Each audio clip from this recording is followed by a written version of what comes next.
तो यहाँ पे कुर्ती पे कॉलर कैसे लगाते हैं हम देखेंगे। तो इसके लिए मैंने शोल्डर 7.5 रखा है और उसका आर्म होल भी यहाँ पे मैंने 7.5 ही लिया है।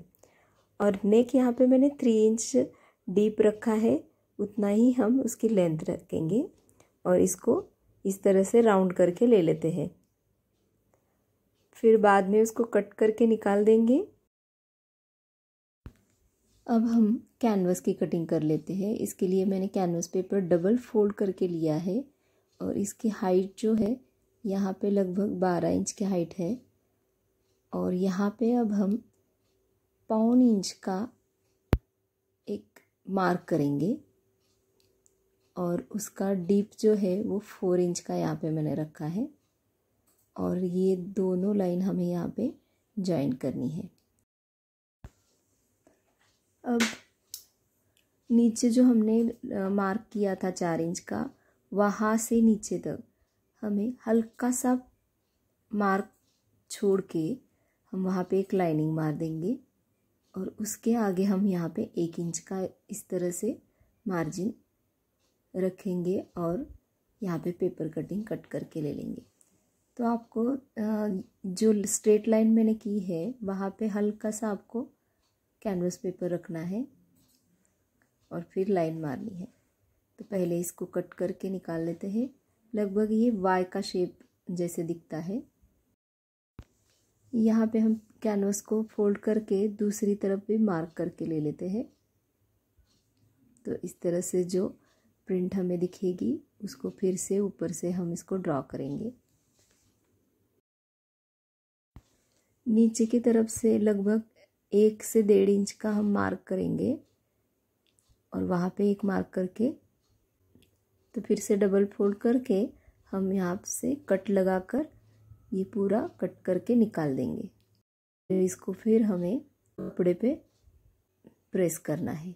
तो इस तरह से कपड़े पे लेना है और इसको आप प्रेस से भी ये कर सकते हैं, आयरन करके भी चिपका सकते हैं, नहीं तो सीधा आप स्टिच भी कर सकते हैं।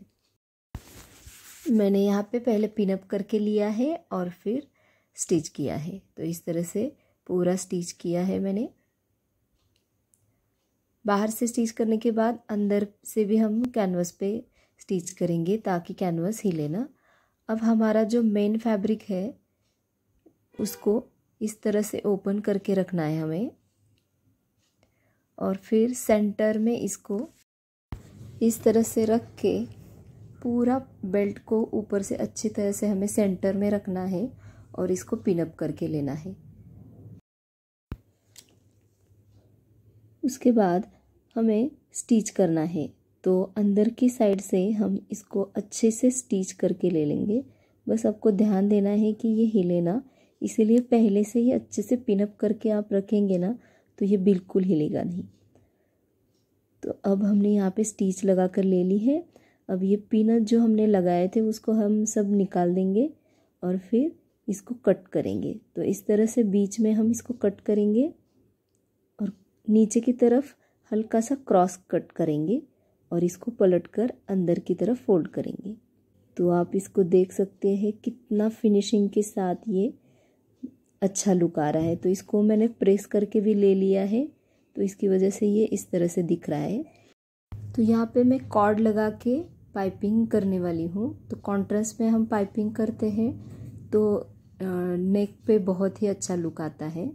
तो इसीलिए मैंने यहाँ पे ब्लैक फैब्रिक लिया है और उसको कॉर्ड डाल के मैं पाइपिंग बनाऊँगी पहले और फिर नेक पे यहाँ पे जॉइन करेंगे। तो इस तरह से हम पहले पाइपिंग को यहाँ पे इस तरह से रखेंगे और फिर ऊपर से स्टिच करेंगे। बहुत ही आसानी से ये स्टिच करने के लिए आता है और ये जब बन के रेडी हो जाएगा तो इसका लुक भी बहुत अच्छा आएगा। जब हम पाइपिंग बनाते हैं तो इसके लिए हमें जो मशीन का दाब है वो सिंगल वाला दाब यहाँ पे लगाना पड़ता है, जिस तरह से मैंने यहाँ पे लगा दिया है। अब इस तरह से हम नीचे आने के बाद वहाँ पे कट लगाकर अलग से इस तरह से हम दूसरी तरफ रखेंगे और इस तरह से घुमा के हम फिर से स्टिच करेंगे। तो यहाँ पे आप देख सकते हो कि मैंने वही कट लगा के वही दूसरी तरफ लिया है। तो इस तरह से उसको स्टिच करके हुए ऊपर लेना है।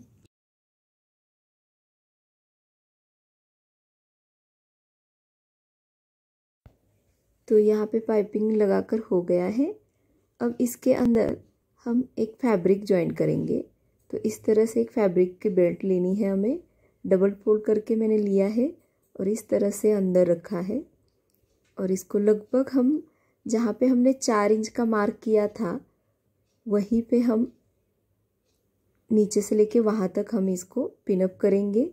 और वो फैब्रिक इस तरह से जॉइन करने के बाद हम यहाँ पे ऊपर से स्टिच लगाएंगे। तो ये फैब्रिक हमने इसलिए, आप यहाँ पे प्लेकेट भी बना सकते हैं और नहीं तो जिस तरह मैंने अब यहाँ पे बनाया है इस तरह से भी स्टिच कर सकते हैं। और इसके ऊपर फिर बाद में हम यहाँ पे शो बटन भी लगा सकते हैं, या आप इसको स्टिच करते हुए आप यहाँ पे पोटली भी अंदर डाल सकते हैं और इसको अलग कुछ डिज़ाइन कर सकते हैं। तो इस तरह से अभी हमारा फ्रंट का नेक हो गया है। अब हम यहाँ पे बैक का नेक कट करेंगे। तो बैक के लिए मैंने यहाँ पे 1 इंच का डीप नेक रखा है और इस तरह से शोल्डर हम यहाँ पे जॉइन करके ले लेंगे। बैक में हमें ज़्यादा नेक कट नहीं करना होता है, 1 इंच या 1.25 इंच का हम नेक यहाँ पे कट करके ले लेते हैं और इस तरह से शोल्डर जॉइन करके लेना है। और फिर पूरा इसको ओपन करके इस तरह से हमें यहाँ पे रखना है और इंची टेप लेके इस तरह से राउंड में पूरा घुमाते हुए हमें देखना है कि ये कितना पूरा इसका लेंथ आ रहा है। तो इस तरह से मैंने पूरा देखने के बाद मेरा यहाँ पे 15.5 आ रहा है। अब हम कैनवस पेपर पे कटिंग करेंगे। इस तरह से मैंने डबल फोल्ड करके कैनवस पेपर लिया है और इसका जो लेंथ है वो 8.5 है और उसकी हाइट 5 इंच है। तो यहाँ पे नीचे की तरफ से हमने पहले इसको पिनअप करके ले लेते हैं ताकि हमारा कैनवस हिले ना। और नीचे की तरफ से हम जितना हमने नेक की लेंथ रखी थी उतना ही यहाँ पे रखेंगे 3 इंच। और उसके लेंथ यहाँ पे हमने पूरा 8.5 लिया है तो उतना इसको नीचे से एक लाइन मार के ले लेते हैं और फिर ऊपर की तरफ से इस तरह से इसको राउंड शेप देना है हमें। नेक का ये कॉलर का नेक कटिंग करने का बहुत ही आसान तरीका है। तो इस तरह से पूरा राउंड शेप में ऊपर तक घुमाना है हमें। और जितना हमारा आ रहा है, जैसे कि आपका जहाँ जब आएगा कम ज़्यादा आ सकता है तो उस हिसाब से हमें यहाँ पे लेना है। तो यहाँ पे 1 इंच का हम कैनवस की लेंथ रखेंगे और इस तरह से राउंड शेप घुमाएंगे। और जितना मेरा आ रहा था उतने पे मैं यहाँ पे मार्क करूँगी। तो यहाँ पे मेरा 15.5 आया था तो उतना मैंने यहाँ पे लिया है। अगर आपका ज़्यादा आ रहा है तो कोई बात नहीं है, उतना आप ले सकते हो। और इस तरह से ऊपर की तरफ से राउंड शेप दे के इसको कट करके निकाल देंगे हम। ये कॉलर नेक लगाने का बहुत ही आसान और इजी तरीका है, आप इसे प्लीज़ ट्राई करो। बहुत ही आसानी से ये लगाकर हो जाती है और लुक भी बहुत अच्छा आ जाता है और बैठती भी कॉलर बहुत अच्छे से है। तो आप एक बार ज़रूर ट्राई करो। तो इस तरह से हम इसको कट करके निकाल देते हैं। अब हम इसको फैब्रिक पे इस तरह से रख के एक साइड से इसको स्टिच करेंगे। तो नीचे वाला जो कैनवस का पार्ट है उस तरफ से हमने इसको स्टिच किया है और जो ऊपर का राउंड वाला शेप है उसको छोड़ दिया है। अब और एक ऐसा ही फैब्रिक लेके उसके ऊपर इस तरह से रखने के बाद इसको फिर से हम स्टिच करेंगे। और थोड़ा फैब्रिक ज़्यादा है तो मैंने इसे यहाँ पे कट करके ले लिया है। और अब यहाँ पे हम अंदर वाले राउंड शेप पे स्टिच करेंगे। जो इसका लास्ट का जो सर्कल हमने राउंड शेप दिया था उसी हिसाब से ही हम यहाँ पे स्टिच करेंगे। तो अब इसको हम पलटकर अंदर की तरफ कैनवस को फोल्ड करना है। तो इससे पहले यहाँ पे नॉच लगा देंगे ताकि हमारी कैनवस एकदम परफेक्ट और इसके कोने भी जो है वो अच्छे से ये हो जाए। तो यहाँ पे मैंने इसके लिए प्रेस करके लिया है, तो ये कैनवस एकदम बन के रेडी हो गई है। और इस तरह से हम इसको रख के स्टिच करेंगे। आप चाहे तो इसको अंदर की तरफ से भी लगा सकते हो। यहाँ पे मैंने ऊपर की तरफ से लगाया है, इसको अंदर की तरफ से भी लगाकर आ सकता है। तो इसी तरह से कॉलर हम स्टार्ट करते हैं और राउंड शेप में पूरा स्टिच करके ले लेते हैं। अगर आप मेरे चैनल पे नए हो तो प्लीज़ सब्सक्राइब करो।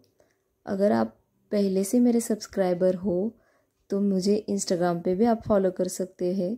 तो इंस्टाग्राम मेरा आईडी है सारिका स्टिचिंग वर्ल्ड, सेम है, तो आप वहाँ पे भी जाके फॉलो करो।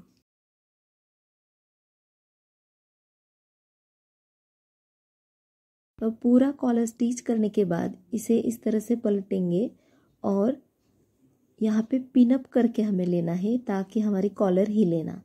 तो इस तरह से पलटने के बाद इसको हम पिन अप करेंगे। तो इस तरह से मैंने यहाँ पे पिन अप करके ले लिया है और अब इसको हम स्टिच करेंगे। तो इस तरह से ऊपर की तरफ से हम इसको स्टिच करेंगे। अगर आप कॉलर अंदर की तरफ से लगा रहे हैं तो इसकी स्टिचिंग अंदर ही जाएगी। यहाँ पे मैंने ऊपर की तरफ से लगाया था, इसीलिए मैंने ऊपर की तरफ से स्टिच ले रही हूँ।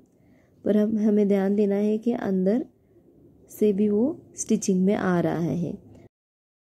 तो इसी तरह से पूरा राउंड में हमें स्टिच करके लेना है। तो यहाँ पे पूरे राउंड में स्टिचिंग हो गई है और आप देख सकते हो अभी कि ये पूरा बन के रेडी हो गया है। और इसका फाइनली लुक भी इतना बहुत ही सुंदर लग रहा है। तो आपको ये मेरा वीडियो कैसा लगा है मुझे कमेंट करके ज़रूर बताना है और मेरे चैनल को सब्सक्राइब करना है। Thank you.